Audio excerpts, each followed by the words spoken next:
लेकिन उससे पहले पंकज झा से वही सवाल जो मैंने पहले किया था कि साहब ये क्या भरपाई हो जाएगी स्वामी प्रसाद मौर्य का जाना, आरपीएन सिंह का बीजेपी में आ जाना ओबीसी वोट के लिहाज से बीजेपी के लिए। रवाना, जैसा मैं कह रहा था ना कि बीजेपी ने एक बहुत बड़ा दांव चला है और पूर्वांचल में जो सी वोटर के सर्वे भी बता रहे हैं कि समाजवादी पार्टी गठबंधन और बीजेपी में ना फर्क जो है वोट शेयर का गैप वो बहुत कम है। आरपीएन सिंह जो हैं वो पिछड़ी बिरादरी के हैं और स्वामी प्रसाद मौर्य वहीं से चुनाव लड़ते हैं, उनके इलाके से ही। दोनों पहले भी कई बार चुनाव लड़ चुके हैं, एक दूसरे को हरा भी चुके हैं और ये 3 दिन पहले ही तय हो गया था। पीयूष गोयल, धर्मेंद्र प्रधान, इन सबसे इनकी बातचीत हो गई थी। कल वहाँ पे उन्होंने अपने पार्टी के लोगों से भी बातचीत की जब वहाँ पर मौजूद थे आरपीएन सिंह। और ये इस तरह की जानकारी आ रही है कि पेड्रोना से स्वामी प्रसाद मौर्य, जहाँ से वो चुनाव लड़कर मंत्री बने थे। मैं एक बीच रोकना चाहूंगा, बीजेपी में ज्वाइनिंग कमेटी के चेयरमैन हैं लक्ष्मीकांत जी। उन लक्ष्मीकांत वाजपेयी हमारे साथ इस समय जुड़ गए हैं। लक्ष्मीकांत जी, बीजेपी ने बड़ा दांव चला है और क्या कहा जाए, क्या ये जो चुनावी छापेमारी है आपकी ये जारी रहेगी इस मौसम में?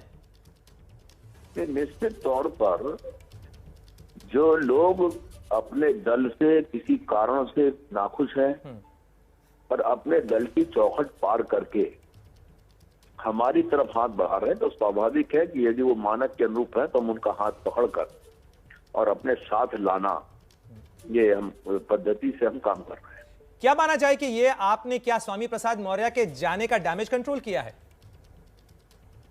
नहीं, स्वामी प्रसाद मौर्य जी के जाने का डैमेज कंट्रोल का कोई अर्थ नहीं है। स्वामी प्रसाद मौर्य जी तो जाते समय खुद ही एक्सपोज हो गए। 4 साल 11 महीने उन्होंने मंत्री पद का उपभोग किया। 12वें महीने में उनको दलित और पिछड़े याद आए और वो भी इस रूप में याद आए कि वो टिकट अपने लड़के का चाहते थे। जब पार्टी ने उसमें मना किया तो उन्हें दलित पिछड़े याद आ गए। तो जनता के बीच में वो तो खुद एक्सपोज हो गए। उनका को बराबरी करना या उनकी भरपाई करने की आवश्यकता भाजपा को नहीं है। दूसरी बात है, जहां तक पिछड़े वर्ग का सवाल है, भाजपा से बड़ा कोई पिछड़ा वर्ग का हितैषी नहीं है। नरेंद्र मोदी जी ने ही पिछड़ा वर्ग आयोग को संवैधानिक दर्जा दिया है, इससे पहले की किसी सरकार ने नहीं किया था। इसलिए जहां तक स्वामी प्रसाद मौर्य का सवाल है, उनके भरपाई का कोई विषय नहीं है। वो तो कोई नुकसान ही नहीं हुआ जो भरपाई करेंगे हम उसकी।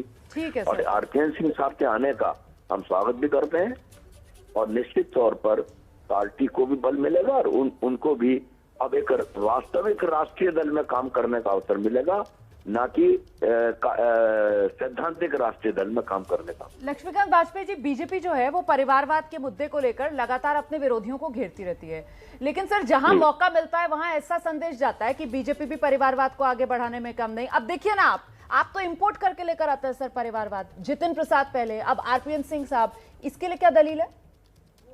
नहीं, परिवारवाद कहां से हो गया? ये किसके परिवार के हैं? आरपीएन सिंह जो भाजपा के किसी बड़े नेता के परिवार के हों? सर कांग्रेस, सर इनके पिता जो हैं वो एमपी रहे कुशीनगर से। इनके पिता जो हैं वो इंदिरा गांधी की सरकार में मंत्री रहे सर।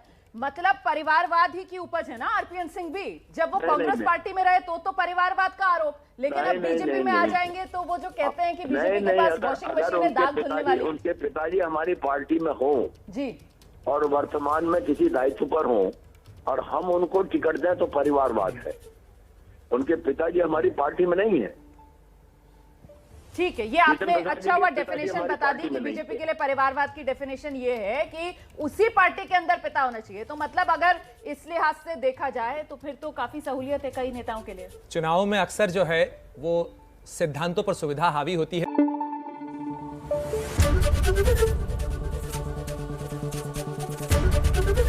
एबीपी न्यूज आपको रखे आगे।